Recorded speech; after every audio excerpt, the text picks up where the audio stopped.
Presiden Parti Muda Syed Saddiq Syed Abdul Rahman mempersoal langkah kerajaan mengamalkan diskriminasi pemberian e-belia rahmah.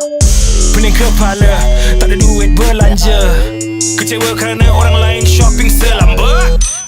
Hai, Assalamualaikum. Saya Muhammad Ali Imran dan hari ini kami daripada Grup 8 akan membentangkan tentang e-belia rahmah dan muda bersoal mengapa pelajar IPG dianaktirikan, which is mereka tak dapat dana tu. Laporan ini ditulis oleh Ahmad Fadullah Adnan bertarikh 26 Jun 2023. Inisiatif e-belia rahmah adalah sebuah program yang diperkenalkan oleh Kerajaan Malaysia dengan peruntukan RM400 juta di bawah Belanjawan 2023. Program ini bertujuan untuk memberikan manfaat kepada belia berumur 18 hingga 20 tahun atau pelajar sepenuh masa di institusi pengajian tinggi ataupun IPT di Malaysia. Dalam program ini, belia yang layak akan menerima kredit berjumlah RM200 yang boleh digunakan melalui pelbagai platform e-dompet. Seterusnya, kredit e-belia rahmah dan manfaat dari penyedia perkhidmatan e-dompet boleh dibelanjakan secara offline sehingga 31 Ogos. Pelajar Institusi Pendidikan Guru IPG mendapati diri mereka dianaktirikan dalam program ini dan muda sebuah parti politik Malaysia mempersoalkan ketidakadilan tersebut. Presiden Muda Syed Saddiq Syed Abdul Rahman mengkritik keputusan tersebut dan menyatakan bahawa pelajar IPG juga merupakan pelajar sepenuh masa yang sepatutnya mendapat manfaat dari inisiatif ini. Seterusnya, beliau menegaskan bahawa allowance yang diperoleh dari pelajar IPG tidak sepatutnya menjadi alasan untuk menanaktirikan mereka dalam menerima e-belia rahmah. Syed Saddiq juga menekankan pentingnya keadilan dan kesaksamaan dalam memberikan manfaat kepada semua bakal guru. Assalamualaikum dan salam sejahtera. Saya Rehan dan saya akan menerangkan berkenaan dengan dekonstruktif penulisan media. Langkah yang pertama iaitu headline dan lead adakah ia selari? Bagi artikel ini, ia selari kerana headline menyatakan e-belia rahmah, muda mempersoalkan kenapa pelajar IPG dianaktirikan.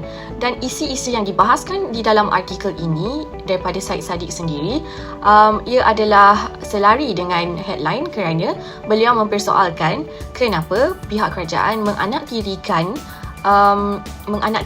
pelajar IPG kerana mereka ini tidak dapat e-belia rahmah seperti mana pelajar IPTS dan IPTA serta 18 tahun hingga ke 20 tahun mendapat bantuan sebanyak RM200 itu. Seterusnya langkah yang kedua iaitu adakah ia open the freezer ataupun tidak. Ia tidak open the freezer kerana YB Syed Saddiq hanya mengambil petikan-petikan ataupun mengambil keluhan-keluhan yang diluahkan oleh pelajar IPG melalui social media. Beliau tidak menemu ramah mereka sendiri dan juga beliau tidak mengisukan isu ini di pihak KPT ataupun pihak Kementerian Kewangan ataupun pihak Perdana Menteri itu sendiri. Instead, beliau hanya menyuarakan isu ini kerana keluhan-keluhan pelajar IPG yang dilakukan di media sosial sahaja. Seterusnya, langkah yang ketiga, I am vain. Untuk artikel ini, ia adalah self-interested kerana YB Syed Saddiq sahaja yang menyuarakan ketidakpuashatian beliau bagi pihak pelajar IPG. Dan seterusnya, it is multiple sources kerana mereka daripada parti muda terutamanya Presiden mereka, YB Syed Saddiq dan juga pelajar-pelajar IPG yang menyuarakan pendapat mereka kenapa mereka ini dianaktirikan, tidak mendapat bantuan seperti mana pelajar-pelajar lain dapat. So, source-nya adalah daripada mereka, daripada social media mereka. Dan also, it is an assert for this article because they are assuming kerajaan menanaktirikan mereka kerana mereka tidak mendapat bantuan ini. Dan juga autoritatif bagi artikel ini adalah YB Syed Saddiq itu sendiri. It is considered as the name of the article also, adalah nama iaitu YB Syed Saddiq sendiri iaitu Presiden Muda sebagai the name of the article in this. Seterusnya kita akan melihat sama ada wartawan meletakkan fakta dan cerita dalam konteks berita tersebut dan melalui daripada artikel berita ini kita dapat lihat bagaimana penulis menerangkan tentang laporan terdahulu yang dibuat berkenaan e-belia. Jadi ia akan memberikan peluang kepada pembaca untuk memahami konteks yang cuba disampaikan, bringing up to speed berkenaan isu yang cuba dibangkitkan kali ini. Dan kita dapat lihat gambar yang digunakan juga memainkan peranan dan tidak lari daripada konteks berita tersebut iaitu gambar Syed Saddiq, individu yang mengeluarkan kenyataan yang mencetuskan penghasilan berita ini.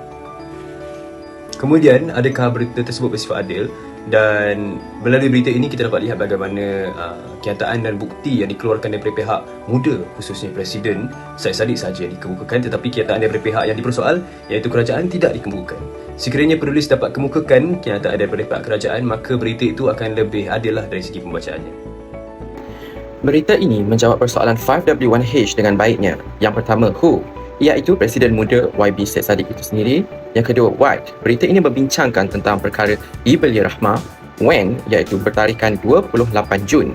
Why, iaitu YB Syed Saddiq yang mempersoalkan kenapa pelajar IPG ditinggalkan. Where, semestinya Malaysia. Dan how, YB Syed Saddiq yang menyifatkan perkara ini tidak adil bagi pelajar IPG itu sendiri. Seterusnya kita pergi ke bahagian propaganda. Mengapa propaganda dimasukkan dalam artikel ini? Ya, kerana agenda politik dan ideologis, iaitu propaganda digunakan oleh ahli politik atau kelompok dengan mempunyai agenda tertentu dalam mempengaruhi pendapat publik. Mereka juga mungkin mencuba untuk memanipulasikan informasi dan artikel berita untuk menyokong pandangan mereka sendiri atau merendahkan pandangan musuhnya. Berita ini menggunakan jenis propaganda putih. Mengapa propaganda putih? Propaganda putih menggambarkan jenis propaganda yang menggunakan sumber-sumber yang terbuka dan jelas serta bertujuan untuk menyampaikan pesan yang dianggap positif oleh pihak yang menyebarkan. Dalam berita ini kita dapat lihat mudah mempersoalkan mengapa pelajar IPG tidak menerima bantuan E-Belia seperti pelajar yang lain. Kita berbalik kepada propaganda putih di mana berita ini tidak memburukkan mana-mana pihak tetapi hanya mempersoalkan mengapa pelajar IPG tidak mendapat bantuan yang disediakan oleh kerajaan.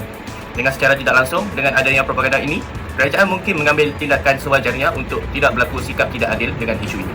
Ini adalah bukti dan fakta yang dinyatakan dalam artikel ini seperti lebih setengah tahun menunggu akhirnya terima. Ada juga yang tidak dapat bantuan dengan mempersoalkan kenapa pelajar IPG ditinggalkan. Mereka ini juga pelajar sepenuh masa juga bakal cikgu yang diluahkan dalam platform media sosial mereka. YB Syed Saddiq juga memuat naik tangkap layar daripada penuntut IPG yang kecewa selepas permohonan yang tidak berjaya. Ini dapat mengukuhkan lagi berita ini dengan bukti-bukti yang dinyatakan.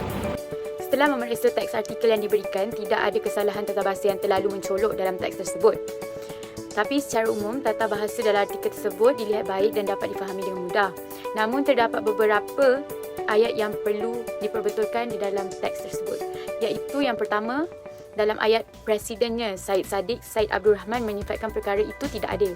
Sebaiknya kata Presidennya itu ditulis dengan huruf kapital ataupun huruf besar iaitu Presidennya, P itu.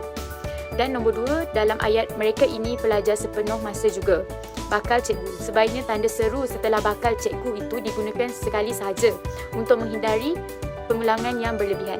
Yang ketiga, dalam ayat tak kira kaya dan miskin di IPTA dan IPTS, kenapa mereka dianaktirikan lagi? Sebaiknya kata kenapa itu ditulis dengan huruf kapital iaitu kenapa.